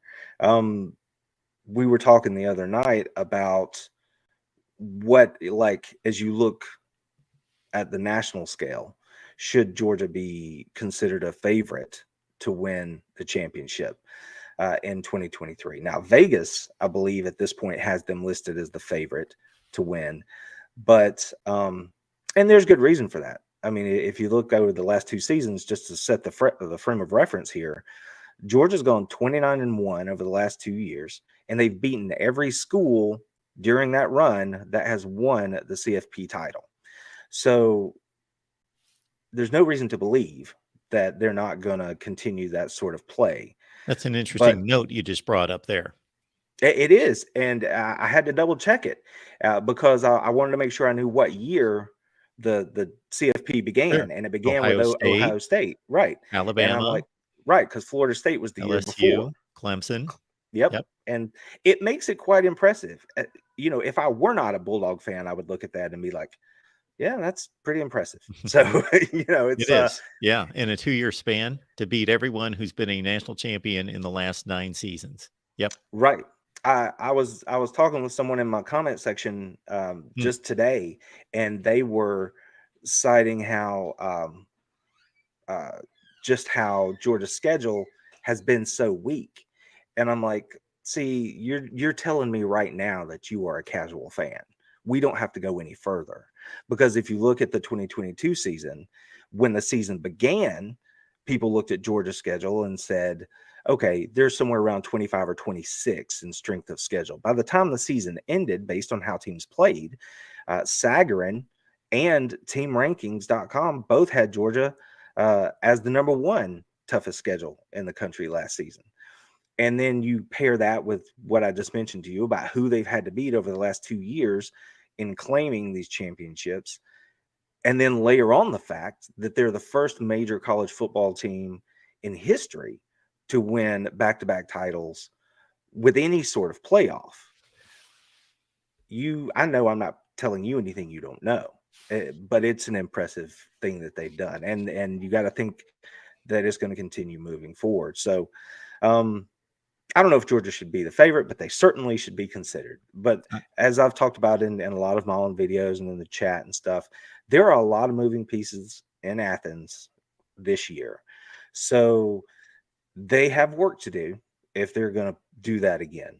But I just, the Tennessee, there's just been a lot of talk about Tennessee this week. And so I thought I would pull together some thoughts on it myself and share those with everybody. But, Tennessee's they're on their way up, and I've pointed this out to you before. I mean, I'm not banging on Josh Heupel. Okay. I think he's doing a fine job at Tennessee. Over the long haul, it will be interesting to me to see if Tennessee can recruit at the level necessary consistently to stay at the top of the SEC. And the reason I say that is just simply because of where they are located. And then you look at the schools around them and who they have to recruit against to get those players. Tennessee is not a state that produces 10 or 15 Division I players every year. They might produce 1 to 5 and top tier players. So if Clemson is good, they have to compete directly against them for players. Georgia, obviously. Alabama, obviously. Ohio State, obviously. So I don't know. We will see what Heupel can do. But I do know that when he left UCF, that program was not trending in the right direction. And that was at a much lower level, not much lower, but that was at a lower level of competition at the time. So I say the jury's still out on Heupel. But I also say that Tennessee fans should live it up and enjoy what they've got going because they are absolutely a threat in the division this year. And if you're a Tennessee fan, you would hope they're going to be a threat moving forward. I just say we'll have to wait and see. So in regards to Georgia's schedule, I will say I'm trying to process their schedule off the top of my head versus a number 1 ranking. So last year's schedule or this year's schedule? Last year's schedule. So, of course, they played Auburn and Mississippi State out of the division. First of all, the division was as strong as it's been in a long, long time, and roughly as strong or maybe stronger than the Western Division, which obviously has been the better division for the bulk of the last 20 years. But the SEC East has seemingly caught it. I at one point had counted up the season series between the East and West, and I've lost track of that number in my head, but it's relatively close. I think the East actually beat the West more games, I believe. I'd have to go through that again. But anyway, so I always we know how good the Eastern Division was. Tennessee ascended to a top 5 to 8 team in the country. South Carolina turned out to be pretty damn good. And Kentucky's a quality team. And then other than that, the other teams, not so much. Auburn continues to underachieve. They're struggling, but that's a set division, out of division rivalry. And again, Mississippi State turned out to be a 9-game winner and what I thought to be a top 15 to 20 team in the country. So that's a strong non-division game that Georgia dominated, 45 to 19, I believe. Georgia obliterated a really good Oregon team, not an elite team, not one of the best teams in the country, but one of the top 12 to 15 teams in the country, and they wiped them off the face of the earth. Georgia Tech's a game that they have to play, that they need to play, and Georgia Tech was pretty bad, but not one of the worst teams in the country. They won 5 games. And then, of course, they played, I believe, maybe one other game of somewhat of note. Did they play like a UAB? Somebody like that out of conference? I don't remember. They played Kent State. I don't remember. Anyway, those games are fairly insignificant, but man, I find it hard to believe that was the best and toughest schedule in the country. That was not a position that I was lauding until people challenged me on it. So I decided to go look it up. And again, there's an equation that these sites used to make that determination. I don't claim to know that equation exactly, but it's laid out on the websites. So if you go to teamrankings.com, you can find it. Sagarin also had it as their rankings. I think maybe 247 did like an image, for social media, that they list out all the favorite or all the top schedules. So that's out there, I think, if you went and looked for it. So again, that was not a position. I mean, even I wasn't out there saying that's the case. But again, there's some equation, and I can't quote that back to you now. So, Sure. but Well, that's one of it's those usually things. some team in the SEC Western Division that has the toughest schedule. Whomever has to play all the heavyweights from the top of the division, plus has to play some difficult non-conference schedule. But again, the SEC West was down. Now, Rowan in the live chat says, "No, we had the toughest schedule," meaning Arkansas. Arkansas played, of course, everyone in the West: Alabama, LSU, Texas A&M, etc. Ole Miss, Mississippi State. They played Mizzou, as they typically do, and then they played South Carolina in the East, and then they played a non-conference against Cincinnati and BYU, who were two decent teams, but nothing great there. So I think that's fairly comparable to Georgia's schedule. I'm not going to dissect it right this second, but Well, yeah, it's one of those things where, if my memory serves, I believe those two rankings that I mentioned to you had Alabama at 2, and I don't remember if it was Ohio or Michigan State.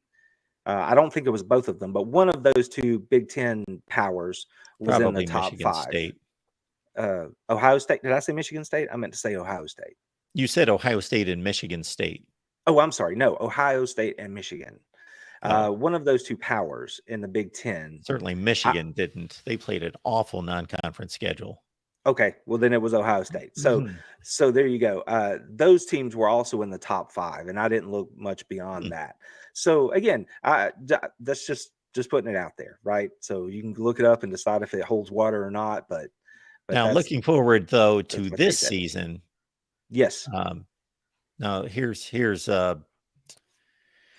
Georgia's schedule. So the knock against Georgia, of course, this year is they're not playing anyone outside the conference, and I don't understand how that happened, except You of course don't Georgia Tech. you don't understand how it happened? I thought Yeah, I that don't know if somebody canceled a contract or what happened there. Oh yeah. Okay. Well, then let me help, because I thought, honestly, at this point I thought everyone was aware of what happened, but because I laid it out in a schedule preview, so I just thought it was ground already covered.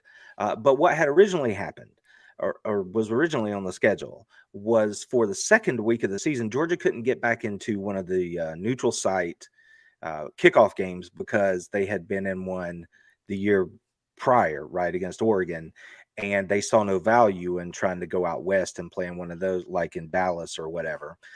So it didn't work out. Those games were already scheduled out anyway, so they couldn't get a neutral site game.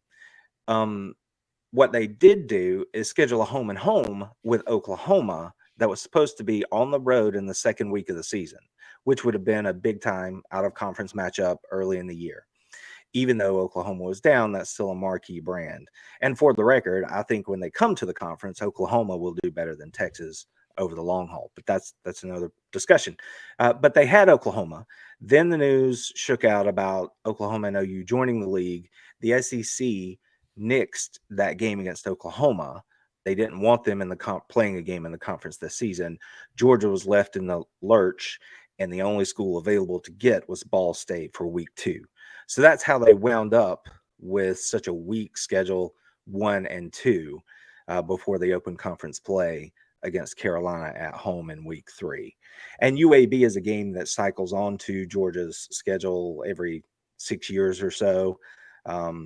I think they were here in 21 actually, so they're back pretty quick for that one. So that is what happened. They had a big game. They tried, but the league made them cancel that game. Yeah, now that you bring that up, I do remember that situation and hearing of that. All right, Randy, appreciate you being here, man. Absolutely. I look forward to it. This is the best 2 hours on the network, friend. I Best 2 appreciate hours that. on the network. All All right. right, have a good one. See ya.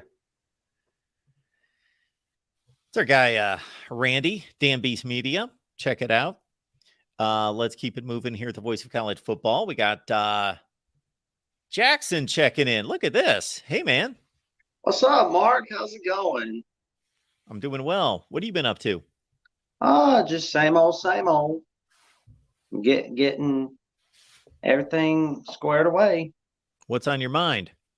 Well, this is an SEC show, and I'm talking about the future SEC schedules. Yep. I wonder what it's going to look like. Because, I mean, they say they're going to do 3 permanent permanent opponents, right? Yep. Now, the ones we got to figure out are, well, a lot of them.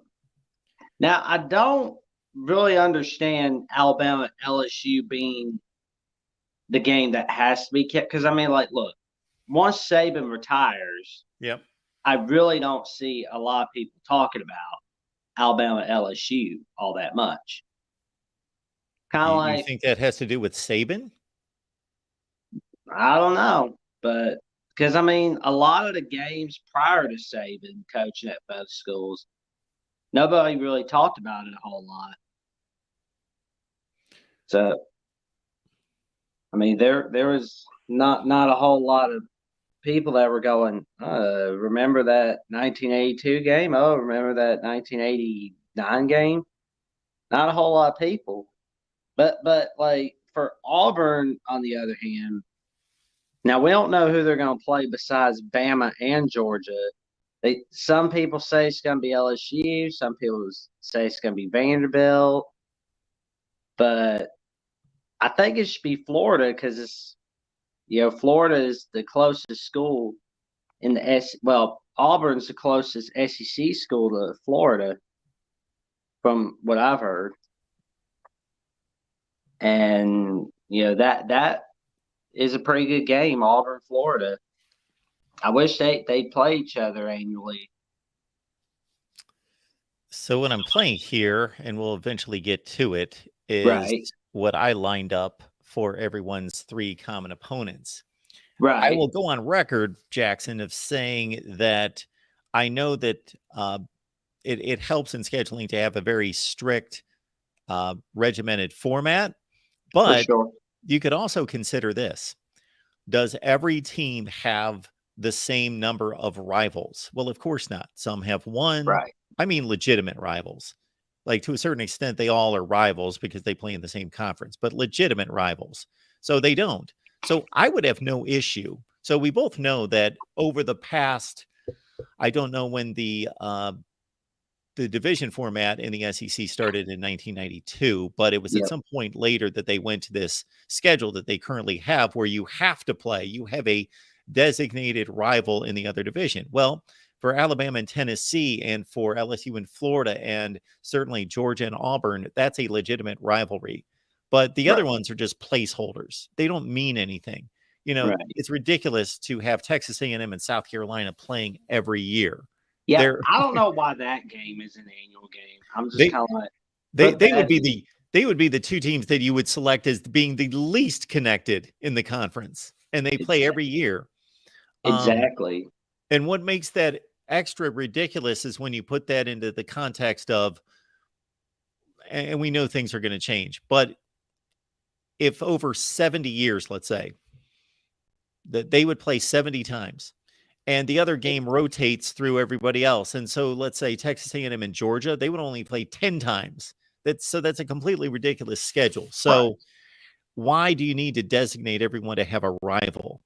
So Yeah. for me, you can build a model like we see right there. 366 is what is being discussed and probably will be it. And I don't think that that's an issue. I think that could be a really good schedule, but I would look at, And of course, we're just spitballing this, and Right. like I put together this video and worked this out in like 45 minutes. We're talking about people that they're paid to do this. They got to get it right. They've got months and months and months and months and months and months and months to figure it out. So they should be able to do this much better than us. But Right. I have no issue with saying, okay, take Tennessee. How many true rivals do they have that they should play every year? Okay, Right. let's list those teams. Alabama, list those teams. And they're going to be different for every team. Mississippi State, who do they have? Ole Miss. That's it. Do they need Yeah. to play anybody else every year? No. So why not approach it that way? Right. That's a splendid idea. I mean, or also we could also keep division. I mean, I wish the SEC could, but I know they're not going to. Just put Bama, Auburn in the East, take Missouri out of the East, put them in the West, Texas, Oklahoma in the West, Yeah. and everybody can play each other. I've made the same statement. Exactly. Not that I'm proposing it, but I've said here's an option that's pretty easy. Right. Yeah, that would be pretty cool. Let's see. LSU Ole Miss, that has to stay, of course. Yeah, so LSU, I think I put them with Ole Miss, Texas A&M, and somebody else. I don't remember.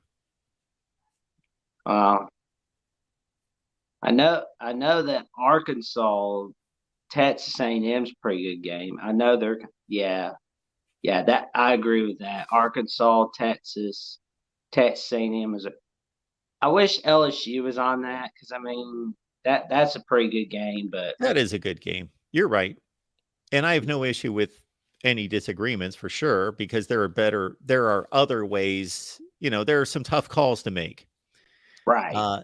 And so I think what I put together makes sense across the board, but not that there aren't a few calls that could be made, like in Arkansas, LSU. If you talk to LSU people, they don't consider that a rivalry. But see, I got used to them playing every Friday, the Black Friday after Thanksgiving, and that being a big game and a big deal. And I love that game. There's really only going to be one of these as this goes through that's going to look really out of place, but it's because there was just one spot out of all that didn't work for me. And again, I'm not commissioned to look at this for 6 months like the people that are going to build these schedules, Oh, So yeah. I like what you got set up for Bama, Auburn, Tennessee, and Mississippi State. Because I don't think that Alabama and Mississippi State have to play. It might surprise some people, though, that those two campuses are closer than any two campuses in the entire conference. They're only like 50 minutes away. Auburn, Ole Miss, but that's okay. Florida, LSU. Well, I remember Florida, LSU said they're cool with not playing each other annually, so there's that. Yep. But Florida, that's a must keep right there. Florida, South Carolina. Well, I'm not saying that these are must keeps. I'm just saying this is the way I would build the schedule if I had to go with 3-6-6. For sure. I love this one for Georgia. Because, I mean, Auburn, Florida, South Carolina. I mean, so many memorable games out of Georgia, South Carolina as well. Kentucky, Tennessee. Oh, that's pretty good. I mean, Kentucky, Tennessee is memorable. Ole Miss, Florida, Mississippi. Well, it's like you said, these aren't permanent and all, but the only game that I think has to be played there is LSU and Ole Miss. And I have no issue again with LSU Arkansas. I think that's a really good game, but I talked to the Arkansas and LSU folks and they don't seem to make a big deal about it. What about the LSU Texas A&M game? Yes. So I didn't have LSU and Texas A&M, did I? That's because I will have to get to Texas A&M. I just felt pretty strongly about Texas A&M and Texas.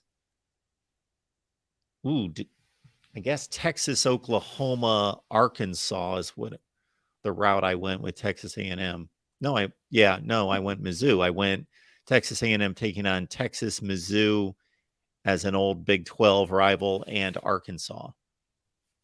Yeah, I'm not so sure Missouri and A&M really care all that much about each other. I mean, the only connection they got is they both left the Big 12 and joined the SEC at the same time. But that Missouri-Arkansas game's been pretty good. Yeah, that's been something the SEC has thrown together since they broke up LSU and Arkansas on the last weekend of the season. Oh, yeah.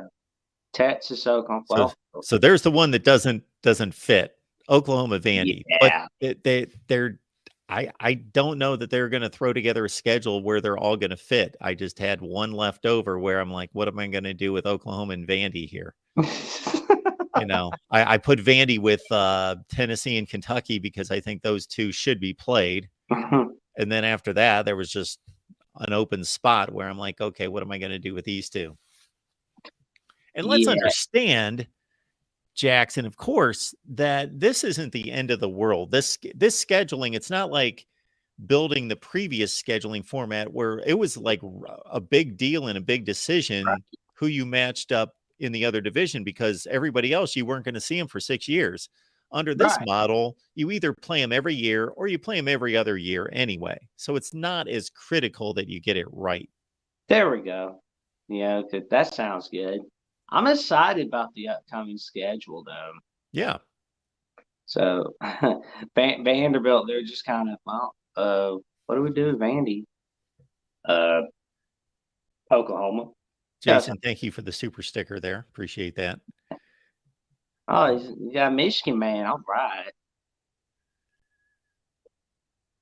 So yeah, that's my look at it. So it's a fun topic, and they're supposed to get this settled right around the time they go to their SEC meetings in Destin, Florida at the end of May. Yeah, those are going to be pretty big. It's going to be fun. Although they say that several weeks ago, LSU's permanent opponents are announced, but not really sure yet. You know what I found funny was that Brian Kelly came out and he talked tough. And on the surface, I respected what he had to say. But on the same time, once I thought about it, it was like, what else should he say? So he basically said the same thing he said when he got the LSU job. And he said, I came to LSU to play the best, to take on the best, to beat the best. And then he said the same thing a few weeks ago about the schedule, because it looks like they're going to be pinned with Alabama, Texas A&M, and maybe Auburn. I forget how they had it set, probably Ole Miss. Anyway, he said, well, I'm here to play the best. I want to play the best. I want to play the toughest teams and so forth. Well, I thought, that sounds good, but you're going to get the schedule you're given anyway. So you might as well talk tough, because what you say is not going to happen. You got a lot of power. I get it, but you don't have much impact on the schedule. So basically you're going to be given the schedule you're going to be given. So you might as well say, bring it on, bring it on. Yeah, Brian Kelly can win big games in the regular season, but he needs to win the big games in the postseason and in New Year's Six. You didn't think that Purdue win was a big one? No, they're a disaster.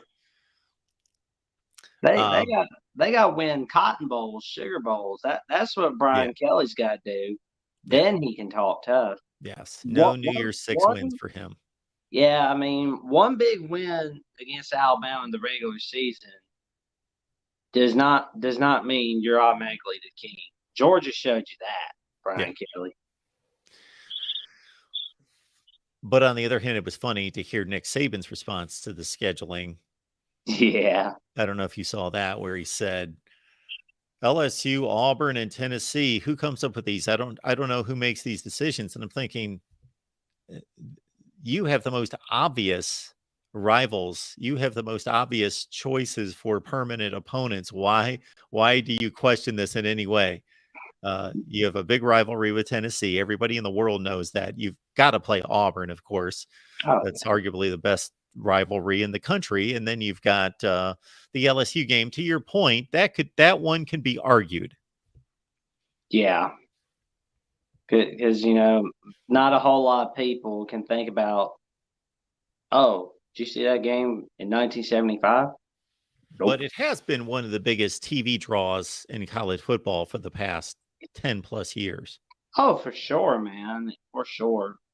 And they are teams in the SEC West that have been together for over 30 years now in the West. And before that, obviously, as SEC members for a long, long time. Oh, yeah. I mean, at least everybody can agree that nobody can really think of a reason to keep Auburn, Arkansas, for example. Yeah. I mean, exactly. who's really going to remember that one? Yeah. Yeah.